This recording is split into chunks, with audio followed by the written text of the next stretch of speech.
ॐ तव कथामृतं तप्तजीवनं कविभिरीडितं कल्मषापहं श्रवणमङ्गलं श्रीमदाततं भुवि गृह्णन्ति ये भूरिदा जनाः। কমলকুটিরে শ্রীরামকৃষ্ণ কেশবের শেষ পীড়া 1883 28 নভেম্বর। সন্ধ্যা হইয়াছে, ঠাকুর একটু প্রকৃতিস্থ।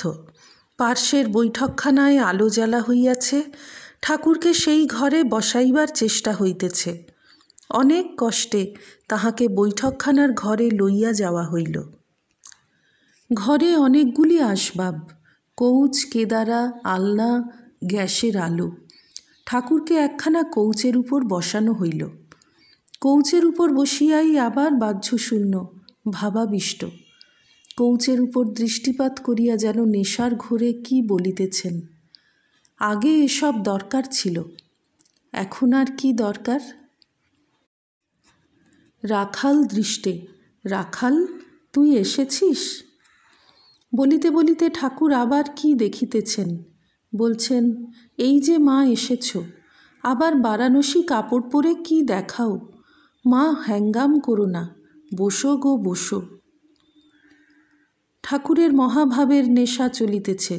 ঘর আলোকময়, ব্রাহ্মভক্তেরা চতুর্দিকে আছেন, লাটু, রাখাল, মাস্টার ইত্যাদি কাছে বসিয়া আছেন।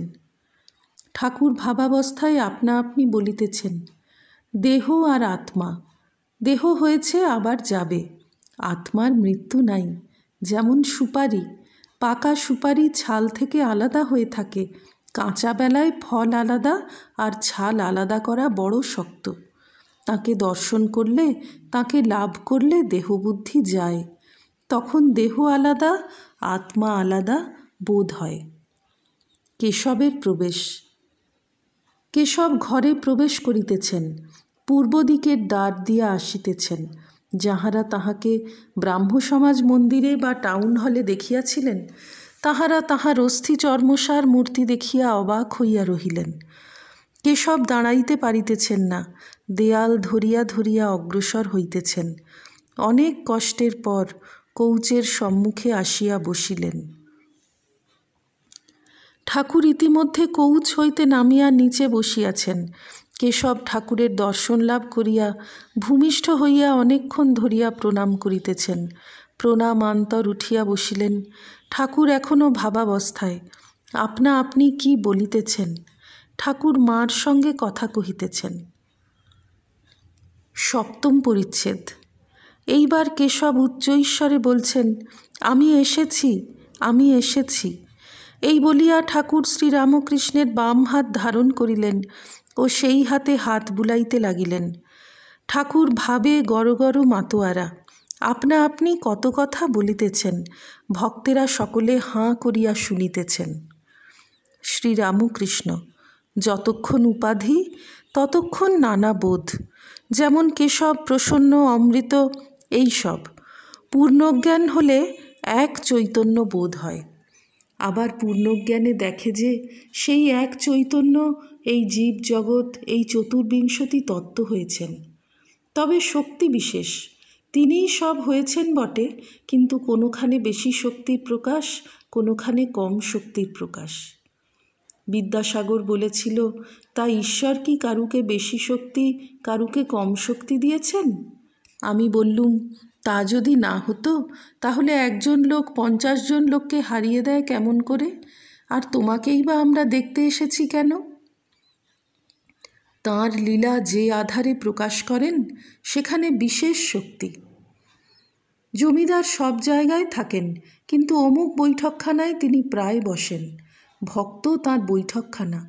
ভক্তের হৃদয়ে তিনি লীলা করতে ভালোবাসেন। ভক্তের হৃদয়ে তাঁর বিশেষ শক্তি অবতীর্ণ হয়। তাঁর লক্ষণ কি? যেখানে কার্য বেশি সেখানে বিশেষ শক্তির প্রকাশ। এই আদ্যাশক্তি আর পরব্রহ্ম অভেদ, একটিকে ছেড়ে আরেকটিকে চিন্তা করবার জো নাই। যেমন জ্যোতি আর মণি, মণিকে ছেড়ে মনির জ্যোতিকে ভাববার জো নাই, আবার জ্যোতিকে ছেড়ে মণিকে ভাববার জো নাই। সাপ আর তির্যক গতি, সাপকে ছেড়ে তির্যক গতি ভাববার জো নাই, আবার সাপের তির্যক গতি ছেড়ে সাপকে ভাববার জো নাই। আদ্যাশক্তি এই জীবজগৎ, এই চতুর্বিংশতি তত্ত্ব হয়েছেন। অনুলোম বিলোম।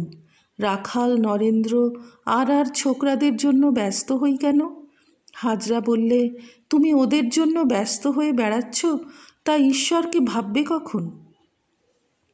কেশব ও সকলের ঈষৎ হাস্য। তখন মহা চিন্তিত হলুম। বললুম, মা এ কী হলো? হাজরা বলে, ওদের জন্য ভাবো কেন? তারপর ভোলানাথকে জিজ্ঞাসা করলুম। ভোলানাথ বললে, ভারতে ওই কথা আছে, সমাধিস্থ লোক সমাধি থেকে নেমে কোথায় দাঁড়াবে, তাই সত্যগুণী ভক্ত নিয়ে থাকে। ভারতের এই নজির পেয়ে তবে বাঁচলুম। সকলের হাস্য। হাজরার দোষ নাই, সাধক অবস্থায় সব মনটা নেতি নেতি করে তাঁর দিকে দিতে হয়, সিদ্ধ অবস্থায় আলাদা কথা। তাকে লাভ করবার পর অনুলোম বিলোম। ঘোল ছেড়ে মাখন পেয়ে তখন বোধ হয় ঘোলেরই মাখন, মাখনেরই ঘোল। তখন ঠিক বোধ হয় তিনিই সব হয়েছেন, কোনোখানে বেশি প্রকাশ, কোনোখানে কম প্রকাশ। ভাব সমুদ্র উথলালে ডাঙায় এক বাঁশ জল।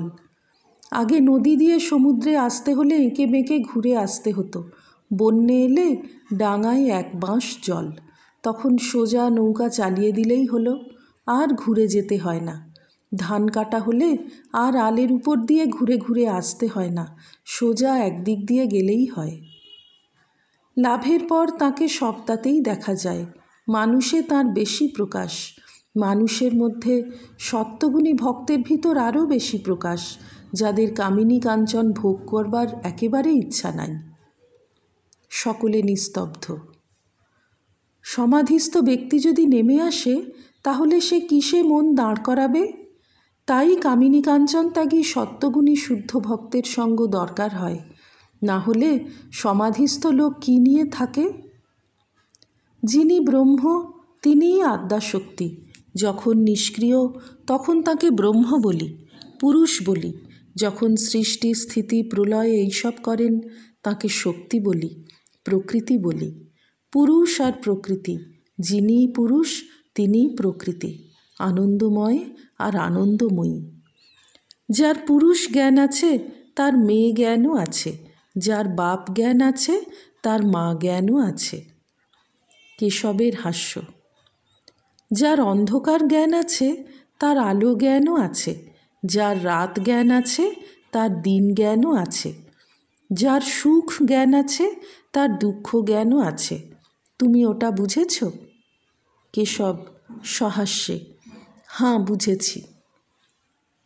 শ্রীরামকৃষ্ণ, মা কি মা? জগতের মা, যিনি জগৎ সৃষ্টি করেছেন, পালন করছেন, যিনি তার ছেলেদের সর্বদা রক্ষা করছেন, আর ধর্ম অর্থ কাম মোক্ষ যে যা চায় তাই দেন। ঠিক ছেলে মা ছাড়া থাকতে পারে না, তার মা সব জানে। ছেলে খায় দায় বেড়ায়, অত শত জানে না। কেশব, আজ্ঞে হাঁ। অষ্টম পরিচ্ছেদ। শ্রীরামকৃষ্ণ কথা কহিতে কহিতে প্রকৃতিস্থ হইয়াছেন, কেশবের সহিত সহাস্যে কথা কহিতেছেন। একঘর লোক উৎকর্ণ হইয়া সমস্ত শুনিতেছেন ও দেখিতেছেন। সকলে অবাক যে তুমি কেমন আছো ইত্যাদি কথা আদৌ হইতেছে না, কেবল ঈশ্বরের কথা। শ্রীরামকৃষ্ণ কেশবের প্রতি, ব্রহ্মজ্ঞানীরা অত মহিমা বর্ণন করে কেন? হে ঈশ্বর, তুমি চন্দ্র করিয়াছ, সূর্য করিয়াছ, নক্ষত্র করিয়াছ, এসব কথা এত কি দরকার? অনেকে বাগান দেখেই তারিফ করে, বাবুকে দেখতে চায় কজন? বাগান বড় না বাবু বড়? মদ খাওয়া হলে সুঁড়ির দোকানে কত মন মদ আছে তার হিসাবে আমার কি দরকার? আমার এক বোতলেই কাজ হয়ে যায়। নরেন্দ্রকে যখন দেখি কখনো জিজ্ঞাসা করি নাই, তোর বাপের নাম কি, তোর বাপের কখানা বাড়ি? কি জানো, মানুষ নিজে ঐশ্বর্যের আদর করে বলে ভাবে ঈশ্বরও আদর করেন, ভাবে তার ঐশ্বর্যের প্রশংসা করলে তিনি খুশি হবেন। শম্ভু বলেছিল, আর এখন এই আশীর্বাদ করো যাতে এই ঐশ্বর্য তাঁর পাদপদ্মে দিয়ে মরতে পারি। আমি বললুম, এ তোমার পক্ষেই ঐশ্বর্য, তাকে তুমি কি দিবে? তার পক্ষে এগুলো কাঠ মাটি। যখন বিষ্ণুঘরের গয়না সব চুরি গেল, তখন সেজবাবু আর আমি ঠাকুরকে দেখতে গেলাম। সেজবাবু বললে, দূর ঠাকুর, তোমার কোনো যোগ্যতা নাই, তোমার গা থেকে সব গয়না নিয়ে গেল আর তুমি কিছু করতে পারলে না। আমি তাকে বললাম, এ তোমার কি কথা? তুমি যার গয়না গয়না করছো তার পক্ষে এগুলো মাটির ডেলা। লক্ষ্মী যার শক্তি, তিনি তোমার গুটি কতক টাকা চুরি গেল কিনা এই নিয়ে কি হাঁ করে আছেন? এরকম কথা বলতে নাই। ঈশ্বর কি ঐশ্বর্যের বশ? তিনি ভক্তির বশ। তিনি কি চান? টাকা নয়, ভাব, প্রেম, ভক্তি, বিবেক, বৈরাগ্য এইসব চান।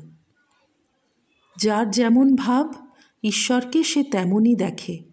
তমগুণী ভক্ত, সে দেখে মা পাঁঠা খায় আর বলিদান দেয়। রজগুণী ভক্ত নানা ব্যঞ্জন ভাত করে দেয়। সত্যগুণী ভক্তের পূজার আড়ম্বর নাই, তার পূজা লোকে জানতে পারে না। ফুল নাই তো বিল্বপত্র গঙ্গাজল দিয়ে পুজো করে, দুটি মুড়কি দিয়ে কি বাতাসা দিয়ে শীতল দেয়, কখনো বা ঠাকুরকে একটু পায়েস রেঁধে দেয়।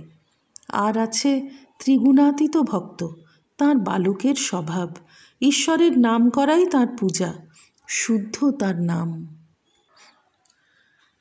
ওম নিরঞ্জনম নিত্যমনন্তরূপং ভক্তানুকম্পাধৃতবিগ্রহং বৈ ঈশাবতারং পরমেশমিড্যম তং রামকৃষ্ণং শিরসা নমামঃ। শ্রীরামকৃষ্ণার্পণমস্তু।